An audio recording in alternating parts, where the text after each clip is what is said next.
Gejo Rikiti Vudadama nthawe zikudiana Nyuza igejo Icho kwa demuri ya Zimbabwe ndine mwendele mkadime kufamba mkadime kufafadzana kutsodzura tirikuti kamatima na wasanyika ino muri ya Zimbabwe ndine nyaya ndakabata paka Mutare Bocha Marange chiri kuti tani Icho kwa demuri ya Zimbabwe kandi kuzirisei panushito kwa sabu kurubatsu kunde nyaya kaitika muri ya Zimbabwe kusura kwa zuru zina asina kumira musha kunde mukomana akakuwara ngati ndi baba bemusha vakakuwara zvakaipisisa vakawanda muri ya Zimbabwe mukaenda pa WhatsApp channel yedu muchaenda ipapo muchaona murume ukamutera aripo ipapo akakuwara zvekurumwa muromo zvekubviswa nyama asi muri ya Zimbabwe nyachi yakamira yakadaiso mukati nzvimbo ye kwa Mutare kubocha kwa Marange iri ward 10 mune imwe nzvimbo muri ya Zimbabwe pamwe imwe nzvimbo yakangosara iri open space kune munhu akaenda kuno vakataka shop yake ipapo avakataka shop yake ipapo zvanga zvakuitwa panzvimbo iyi panga pachisuitwa madhag pachitengeswa madhag pachitengeswa doro zviri kunze kwemutemo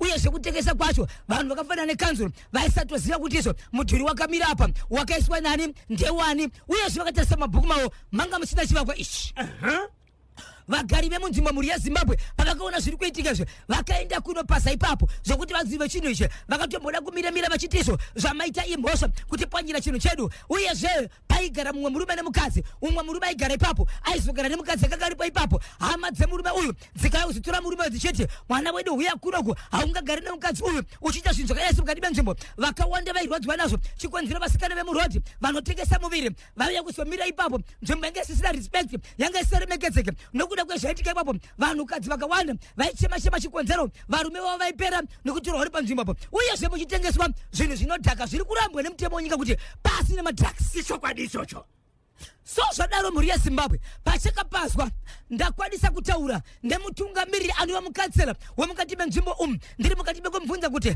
ishe wangu kansela wangu tichipinda mumusha menyu hatikwanisi kuti tijambei tigosisa zvikuitika mukati omo kansela unotaura vachiti bhosho handidi kureva manyepo chandinoziva ndechekuti ndoda kuti ndise shoko kuri zhinji reZimbabwe sakansela weward 10 kuti vanhu vanofanira kuti vaite sei pakurarama vanofanira kutevedzera mutemo wenyika zvinenge zvichitaurwa kuti vasapara mhosva mukoma KB vanhu vakaungana apa vakataka kunetsana mumwe murume nemumwe murume asi varume ndiri kutaura ava vese vana madzimai kumba ndokunetsana asi vanetsana kudaro vakasvika pakuzorwisana zvokuti wani akamboruma umwe ndokubva vamira vakazodzokera zvakare ndokuti vakurisana zvakare wani achibva rumwa muromo zvokuti vabviswa muromo asi pane mashoko ekuti vari kufungidzira kuti izvo pakadonha uyu pasi akatozochikwa muromo nebanga chikonzero nyama yakabva ipapo yakawandisa mukatarisa munhu muri Zimbabwe muchamuona kuti munhu akakuvarisa zvikuru sei ndichibvunza kansela kuti why nzvimbo iyi ichitengeswa madrugs mukati menzvimbo munogara vanhu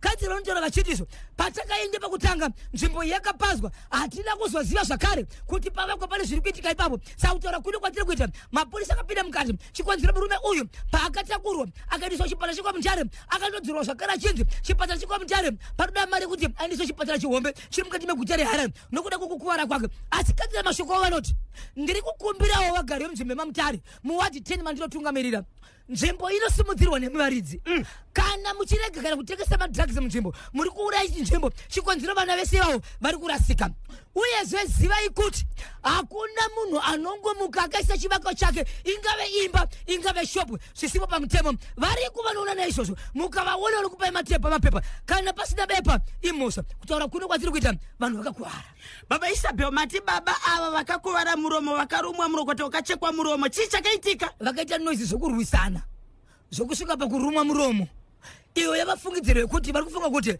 pakazoita sekunonzi uyu akazopedzisira kuruma uyu anga ane mamwe mashamwari anga aripo vari kufunga kuti madambukiro akaita muromo kuratidza senge rinenge banga nokuti muromo wakachekwa zvakanyanyisa vachirwisanira nechi vachirwisirana mukadzi pashabhini isiri pamutemo isina mapepa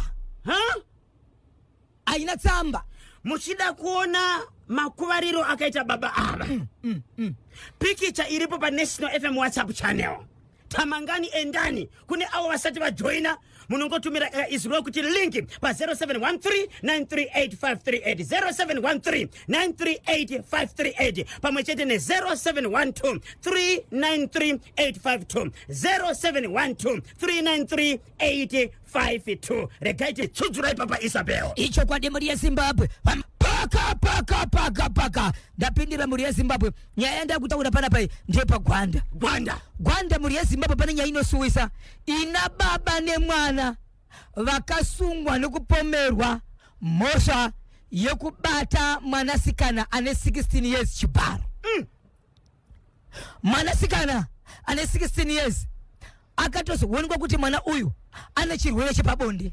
Aonekwa ane chirwere chepabonde ndopaka vhevhetedzo kusvika azotaura kuti wakazviwana sei kusvika achibva azotaura, but vanhu vakazotaura ndibaba namwana vepapa pamwe chete. Mwanakomana wandiri kutaura ane 21 years asi asati aroora. Baba vake vanogara namai vake. Vane makore mangani? Baba vake 42 years.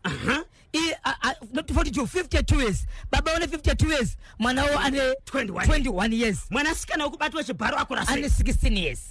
Kubva pamba panogara baba nemwana wavo kusvika pamba pane musikana mwanasikana akabatwa chibharo pakareba sei? Maybe by 300 to 400 meters nekuti mu village mumwe chete. Baba nemwana kubudikidza mwana. Saka vese vasungwa vari varapwa. Ya zvakaoma.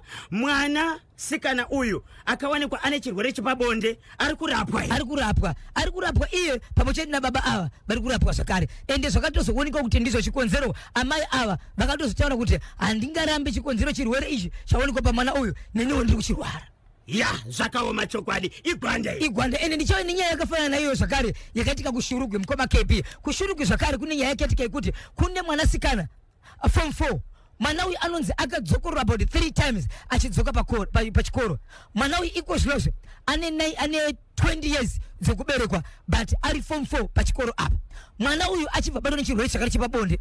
Abatwa nechirwere chepabonde anga asingatauri zvakare ndokutozoonekwa kuti akomana mwana uyu machiro ari kuita vanenge ari kurwara ndokuzobatwa ndikuita zvekumanikidzwa kuchikoro ndikuonekwa kuti munhu arikuita sei ari kurwara.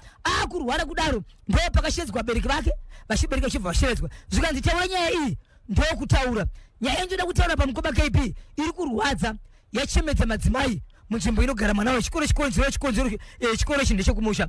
So far pa 3 days kubva nyaya yabuda kusvika pazuva ranhasi vanhu vataura vakasangana navo munzvimbo va 16 varume vakaroora nevasina kuroora nematicha anokona kuita matatu vari kuti akasangana navo achiita bonde navo but iko zvinozvo akakuvara kudaro. Kurwara kuita mwana wayo mukoma KP kunonzi kurwara kukuvara zvokuti akadarika nepedyo nemi munonzwa kuti munhu uyu pane munhu adarika panapa pane zviri kuitika. Saka anogona kunge akachengeta chirwere ichi kwenguva yakareba but vanhu vari kutaura manje kuti vakatamba nawo muvillage vasvika 16 plus maticha zvinokona kuita matatu. Maticha aya ari pachikoro panodzidza. So nyaya yaitwa sei? Yafamba sei? So nyaya iko zvinozve vari kuti vari kuda kusimudza nyaya kuti vaendese kumberi but izwai mashoko enyaya kumberi manje vanhu vese vakatamba nemwana uyu hapana mwana wa munhu waataura kuti ane kamupunyikidza kana kamubata chibharo vese vaiwirira naye. Mwanasikana uyu abatwa ane chirwere ari pachikoro akura sei? Ane 21 years. Ya saka vese vakasangana navo vasina kudzivirira. Hapana kutaura mashoko iwawo pakangotaura kuti vanhu vakasangana navo vataura sofa kuti akasangana navo 16 asi iye achirwara. Ende ndiye mwenye yekuti zvinoratidza kuti vanga vakadaro. Ya 6 Okay bina bojo. Muri right here. Anonzi Constable Forich. Constable Forich. Aripo pazimposi vakachibata kuti G. Tinotenda tibatsirei tinzwe. Mwana uyo mweya iko naye mukoma bosho ari kupa vanhu chirwere kudaro kuita kunge fiki yamakati yebhuru yaye kubhokwe. Zvakaoma kani Constable. So vanhu ngavasadero munyika muno chichapinda vanhu shuwa. Hatizivi mungavabatsire kuti kudini kuvarume nevana ava. Munoziva mujolo uyu watoshata mujolo wafanana nevanhu vari kuromba maitaura nezuro vamwe vai. Mujolo nokuromba zvafanana katoti mujolo nana mai vari kuroya zvafanana. Dro specific. Apo musikana uyu anzi ane 21 years hapana murume akamumbunyikidza vaitowirirana asi ari kurwara nechirwere chepabonde ende chirwere ichi chatora nguva chisina kurapika ndosaka panopfuura vanhu vanotonzwa kuti mwana uyu ari kurwara. ini kufunga hangu kwangu ndachifunga kuti vabereki vemwana uyu vambotorwa naiye vombogarwa nawo pasi kana vekanselingi vaye vombonyatsogara naye pasi vombonyatsowonesana naye nokuti anopedza akamisa. Ichokwadi ko iwo varume vanogona kunge vakapiwa chirwere chepabonde ava kumba kwavo vatosaplai vanhu vakawanda manje hazvichabudi manje ya pakaipa. Varume muri kubata basa muri kubata ndinyepa nemabati ndabatikana. Zvinorwadza mhemberero dzeindependence mashoko atakanzwa kubva kuvakuru venharaunda kubudikidza kane chirwere chepabonde chanetsa ikoko. Please kana waona kuti warwara rega kuzvichengeta, enda kuchipatara unorapwa, nokuti ukadzokera kumba ukadzokera kumudiwa wako unogona kakudzoka uchinopa mudiwa wako chirwere ichocho. Handiti baba isi kuti pane vanhu vakawanda vasiri kubuda pachezvo. Ichokwadi chirwere chinotapuriranwa saka gara waita sei warapwa. Ichokwadi muri yeZimbabwe ndapinda mukati mekupinda kudai ndiri mukati mekureva ndine nyaya yandinayo muri yeZimbabwe yandati ndidzoke kwamuri inoda kuti kazhinji kana vanhu vane zvavaitirwa zvaka mukasvika kunyangwe parufu mukatarisa ndingakuti speed inofamba nemunhu speed inofamba nemunhu inotokuratidzai kuti kwaari kuenda kwakamira sei. Ari kunzi mhanya nemapiritsi munhu adonha kuti amuke anotora mapiritsi ka speed yake mukaitarisa nje kutoti mukasabuda murori mugona kutomwa. Ari kumhanya tonyiwa munhu ari kuenda ke kumafaro andokuratidza kuti chero mukati varingo yakati we no problem kwatiri kuenda hatina zvati kumhanya isusu panapa tinoti no time to waste nokuti chimuti chakaita sei chakamererwa. Nyaya yandiri kutaura panapa ndei vanhu vakafira mubvunzo wavauya nawo nhasi kuvanhu. Ndichakumbira dzimbiri dzenguva baba Pati wekudimba ndinonzwa muchimbobatsira nyika muri mukati mekutaura kuti aiwa vamwe vanhu nevamwe vanhu vane mashandiro avo zvichienderana nekubasa kwavo. Ndinofunga kuti ndikapedza kutaura hongu kunyangwe vanhu vachazopindura asi pachenyu muchagona kuvabasira. Ndine nyaya yandinayo ndeyekwaMutare, nyaya yemwana ane 27 years mukomana akashayikwa asi akazivikana kuti afa nenzira yemhepo yakabuda ikakwanisa kusvika kumadzimambo ikasanganisa mapurisa ikasanganisa vanhu vese kusvika nhasi mabhonzo azocherwa payave nhasi. Ndine nyaya yandinayo yekwaMutoko yeupdate yemwana wekushayikwa kuchikoro grade 4 angari muECDB achienda kuchikoro akashayikwa kukazowanikwa murume angari mukati mekutaura kuchidze ndasangana nemunhu apo akabereka kabhegi kamuri kutaura dai mamudzingirira vanhu vakabhanya nemudhudhudhu vakanobata munhu vakati bhegi nderani right. Pane mwana izvezvi nyaya yacho ndine update yacho nhasi. Ndine nyaya yababa vanobva kunonzi kuGokwe Simuchembo vakabuda 2011 kumba kwavo vachienda kunyika yeSouth Africa. 2012 ndokubva vabuda mwana wavo ane 21 years achienda kunyika yeSouth Africa. Mushure mekunge baba vashedza kuti mwanangu kunenge kuno uchinda mukaka basa rako rogona kuwanika kuno tevera kuno right. Mwana achibva atevera asi kubva 2012 pakatevera mwanasikana uyu vanhu ava vakangotumira mari kamwe chete havana kuzowanika zvakare but vakazowanika kuti vari mukambuzuma vari kugara semurume nemukadzi baba nemwana 10 euros. Tiri kuenda kupi senyika? Tiri kuenda kupi? Ndine idzo nyaya muri yeZimbabwe bhegi rakatakura saka nyaya dzanditaura mukoma ndine nyaya yamai vemuno muZimbabwe vakanga vari mukati mekushenza basa rakanaka vari kunyika yeTanzania vari kunyika ikoko ndobvaunganidza mari yavo inosvika $6,000 right. Vaunganidza mari iyoyo ndokubva yabiwa ndokubva yatorwa ndokubva yakumbirwa nechemumwoyo mari ipa yakabiwa amene vakati ndotsvaga mubatsiri ndoda kuti mari yangu idzoke ndokubva vatsvaga muprofita but kutsvaga kwavakaita muprofita it is dead yekuti mari idzoke vatori nedambudziko ravari kusangana naro. Ndinoziva kuti makagukuchira baba Isabel Zimbabwe yamirira Africa Africa yamirira pasirese vamirira 10:45 ndipo pafika nthawi pali manje muchilongwa bozongora segment pane avo vari kumhanya vanodaka kuzokubata iwo zokupaika nyaya kana kune avo vari kumhanya vanoda kuzokutsvaga kanhamba dzavabatsiri kunyanya nhamba dzemubatsiri pane nyaya makataura kane zuro yekulupane kana tisingakanganise vanga vachitsvaga nhamba idzodzo munobatika papi icho kwadi muri yeZimbabwe vanenge vachida kundibata inini munondibata pa namba isina chipomerwa namba isinganyadzisa munondibata pa namba inoti 0771 545 025 0771 545 025 neimwe namba inoti iyo 0736 26 35 36 0736 26 35 36 pa namba iyi muri yeZimbabwe ndeye kungofona ndiri papi muda kuti ndoye ipapo ere kungoti ndi bozho makutotsudzura haisi namba kuti yes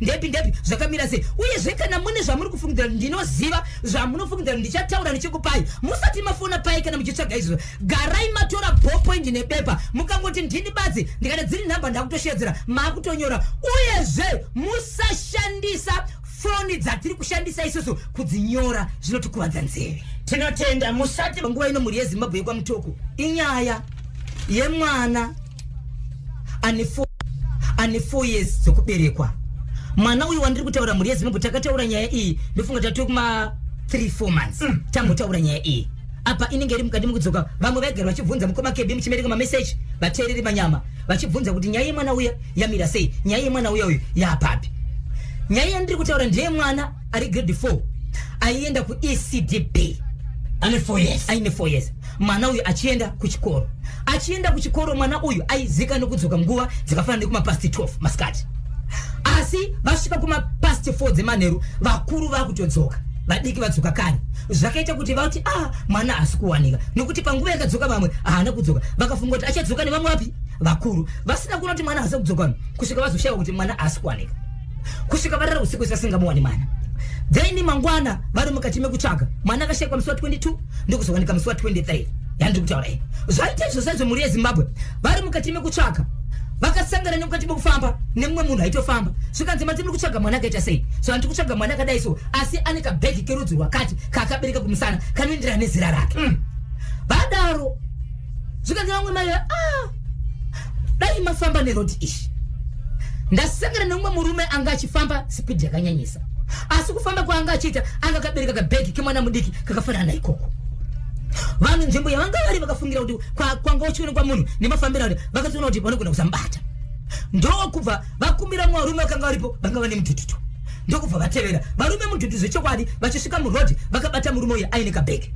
ndokumubvunza shamani bhegi iri nderani bhegi nderangu yaichichori nemuridzo zvikanzi isusu tiri kutsvaga munhu ane bhegi iri ndiye watiri kutsvaga saka iwo tiudze kuti munhu webhegi iri arikopi murume ndikumuromo kutaura zvikanzi oraiti andei nekuti muridzi webhegi iri ndiye wasvika havana kumuudza kuti vari kuziva nezvemwana ashayikwa vakati tiri kuda kuti utiudze muridzi webhegi nekuti munhu ane bhegi iri ndiye watiri kuda then neurosho vakachiwemba vadaro ndokudzokera nemurume uyu ndokusvika naye kwavanga vasvika mukati menzvimbo iyi yashayikwa mwana kusanganisira vabereki vemwana ndokuenda naye kune mapurisa emunzvimbo emuvillage ndokubvunza murume uyu ndokuramba achinyarira kusvikira azoshevedzerwa vakomana vasingapfeke maunifomu vanobva vanoshanda basa iri munovaziva ndokubva vasvika vachisvikepo vakomana vakashevedzera kuti hatisi kuda kutamba no time to waste taurai kune mwana imi varume ava vakabatanidzwa vari vaviri mushure mekunge murume uyu ataura kuti izvo inini ndatumwa nabusinessman uyu anonzi Nengi wandiri kutaura munhu ane katakshop anogara panext akataurwa zita munhu anogara panext nepamba pakatorwa mwana murume anotaura mashoko ekuti iwo kutora kwandakaita mwana inini ndakaita zvekurondedzerwa ndikaratidzwa bhuku rinotaura kuti pati pamunhu yese ine iyi inorevei saka ndiwari kuda mwana ende ndakatoratidzwa kuti mwana uyu ifirst born ndiye ari kudiwa saka inini ndasingaziva kuti mwana uyu ndiye first born here kana kuti ndiye last born asi ndakaudzwa kuti mwana aridiwa ndosaka ndakabata mwana uyu pavakataura nezvemwana uyu munhu ane takshop akanzi izvo ndiye atuma munhu achitaurwa nemunhu uyu achibva vese vabatwa ndokubatanidzwa ndokubva vaenda tumamirei kune mwana zvechokwadi varume vakafamba kunosvika vanoratidzwa pane chii pane mwana akanga atosiyiwa nezuro but nezuro mwana uyu paakanga akasiyiwa anga akasungwa netambo yebhutsu muhuro masungiro wanga katiwa mwana uyu ndiye kuti kana achizofa achasara achifa ega nokuti akasungwa zvakashinya muhuro zvokuti achasapoketa kusvika amira kufema. Asi nguva yakasvika mapurisa nevanhu rombo rakanaka vakaona mwana ari mupei. Eish, ndokutora mamuna ndokumhanya kuchipatara ndokumhanya vachimuendesa pachipatara chepamutoko vachipamutoko vakashiridzira kuti izvo panguva iri mwana uyu iri pachipatara chihombe ndokusimudzwa ndokudisa mune chimwe chipatara chihombe chiri mukati meguta reHarare. Panova ndo pakapedza amai vemwana uyu mwedzi vari muchipatara. Yes, vapedza mwana vari muchipatara kudaro nyaya iyi mhuri yeZimbabwe yakazotakurwa ikazoendeswa kukoti.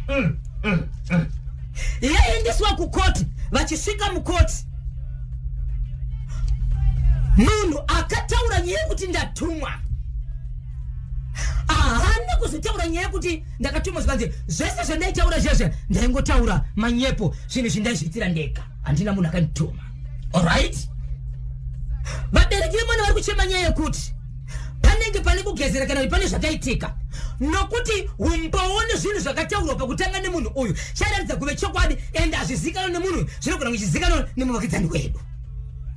Saka iko zvozvo saka mukoti mavakapinda vakabva vati dare redu isusu rinotongwa mhosva makore munhu akaonekwa akafa ari pasteering ndokuzotorwa pati panga pakuratidza sekunonzizo hamene chichakaitika chikonzero pairatidza kuti munhu uyu aitobuda ropa mumuromo. Kuti chii chakaitika kuti munhu azoshaya akagara pasteering? Hapana ari kuziva. Akasvika akapaka here kana kuti chii chakaitika? Akatosvika akatopakwa padzinopakwa nevamwe. Haana kubondera akuratidza kuti munhu akatopaka motokari ari munhu ari right asi tabuda motokari akabva ngofa ari pasteering. Nematambudziko baba Isabella. Ndobva ndabva muri yeZimbabwe nezuro zvakaitika kune bhazi rakabva kuMondoro richienda kuguta reHarare munzvimbo yeMbare ndokusvika muMbare ndokudzisa vanhu. Radzisa vanhu bhazi rinofanira kudzokera zvakare kuMondoro asi ratava kuenda kugaraji kumbonoserviswa kubatwa semabhazi anobva mudhasirodhikari afamba ndidika nokudirwa fiyozve. Vaenda kugaraji kondakta hafaniri kudzokera nebhazi rinotsvina mukati megaraji. Daniel Ashori Benefo vakachiwemba rekandimbotsvaira mukutsvaira kusanganike pasi pesiti pane bhaketi. Aona bhaketi riripo akati pane munhu akakanganwa. Saka mutemo wavo vanhu havasi matsotsi vanotakura vanhu vanoziva kuti kana kune munhu akanganwa chinhu achadzoka kubhazi anoriziva kondakta wake anomuziva bhazi anoriziva ende pamwe ane tiketi pakati yontora zvinhu zvasara zveshe vozviendesa kugaraji. Vanenge vakanganwa zvinhu zvavo vanonzi endai kunoona management kugaraji kwakati munoona chi kune zvinhu zvakasara kuti hapana zvenyu here. Achivhura bhaketi hamusarika nechinhu chamusingaziri chine mukati. Vachinovhura bhaketi mhuri yeZimbabwe vari kuona mune kamwana kasvava kari mukati kasati kambobva guvhu nezuro. Mwana mupenyu here akafa. Bhaketi parakaonekwa ranga rakavharwa. Yes, ranga rine chilidi chiri chakatovharwa mukati sekunonzi mune pasiwo iri nani asi pasiwo yanga irimo ndiye mwana mucheche akatofa ari mwanayi. hatina kukwanisa kuzoona kuti angave mwanayi nokuti zvanga kuti mapurisa asvike kusvika mapurisa atozoshedzwawo ndio mapurisa akazotora chi bhaketi iroro vakuenda daro. Mutumbi wemwana wangu ungori mubhaketi rekuti pane kuputikiridzwa wangu wakaputiridzwa novhoisa mubhaketi imo wangu wakaputiridzwa nei? Wangu wakaputiridzwa nechipepa. Hey, saka munhu anogona kunge akatopinda mubhazi umu ane bhaketi rine mwana sokuti vachiziva kuti munhu uyu vakatoendaona vakafamba uno here akazodzika kana kuti akapinza bhaketi chete kuti rakakwirira papi vanga vakutsvaka kwezinoti ndekupikwa zvakaitikira bhari chishamiso ndechekuti shuwa munhu angaiseri bhaketi rine mwana mucheche akafa mubhazi kubva kunzvimbo yeMondoro kupinda mukati meguta reHarare. Regai tizonzwa vadiwa vateereri mune chimwe risatapinda muchitoro. Ichokwadi mhuri yeZimbabwe ndiro chandakachibata ndiri kupfapfaidza paka marondera. Zvekumarondera chiri kuti tani. Vatezvara vari kuramba kupupura nokuda kweurwere hwakavabata vashanya kumba kwemukuasha. Vachibuda padho ndokubva vadonha kudaro ndokuita 2 days vachinyera kutaura kuti vari kurwarei apo vanga vazvimba mutezo wakavanzika. Daniel Ashori Benefo Pullman selector. Vatezvara vakarwara vari kumba kwemukuasha. Vakataka kuita zvekudonha uri usiku ndokubva vakambaira kunopinda mumba. Kana muchiti vatezvara muri kutaura baba vemwanasikana vakashanya kumba kwakaroorwa mwana wavo nzvimbo yekumarondera vachibva kwaRusape. Vasvika ikoko ndokupiwa pekurara vachibva varara. Baba vakada kumuka usiku, pamba apa pane toilet iri mukati, pane toilet iri panze, asi vakada kuenda chimbuzi chepanze. Sokureva kwavo hapana chaziva kuti ndikwanga vachida kuenda here, asi vaida kubuda mutoravo ndokubva vadona kudaro vakabva vasvimba mutezo vakavanzika. Asi vakatsvedza vakarovera. Ndofuka mene kuti handingati takoya vakarohwa ne handiziti takoya chakarohwa dani. Vakadonhedzwa reko kuti vakadonha vega. Vanga vari vega usiku. Okay. Ndobva vadonha vadaro vachivapinda. So varwara vadonha usiku. Mukwashe nemwanasikana vakati marero aita baba tinogona kuzoendesa kuchipatara, rega titsvage chikonzero. Kuseni kwachona vaita senge vanhu vari kukona kusumudza rurimi sezvo kuti hazvinyatsobura zvakanaka. Svikanzvegana novanamatira ndibva vatsvagana namatira svikanzi no panenge pane mhepo. Kuchibva kwashedzwa mumwe munhu akabva kuHarare but anga ari wechivanhu achinzi aende kunovabatsira. Achibva asvika svikanzi Mukwasha panopamba ndepako. Ndoda kubva kumashure nenyaya izvi. Kwauri Mukwasha ndivatezvera zvese. Baba imimi ndaona muchiti mukashanya kuvana venyu, kwete pano chete munotaurwa. Hamuna here mashoko, nokuti pano pamakauya pano ndopa musikanyanya kutaurwa chikonzero.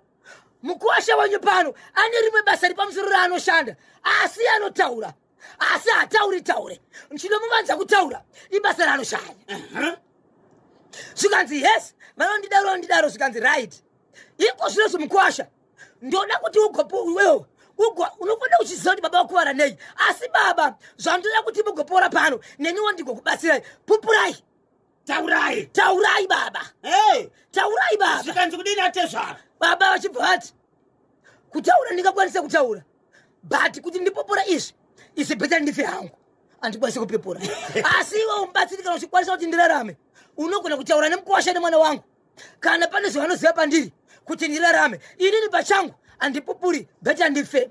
Mudzimai wababa avatezvara vari kupi? Ariko kumba kwaRusape. Okay.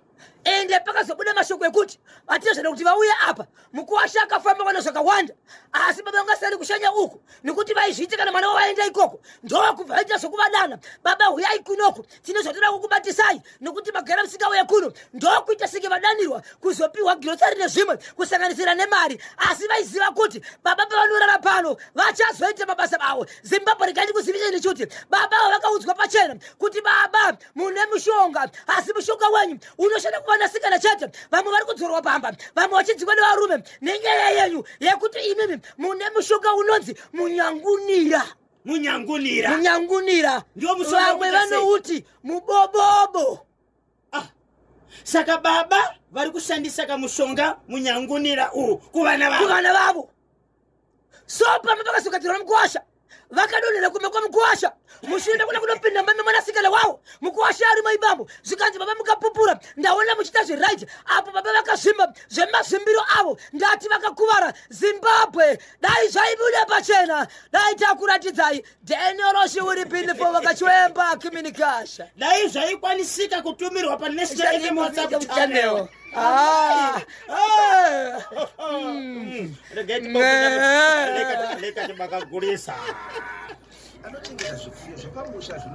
Tumirai. Zama Zimbabwe.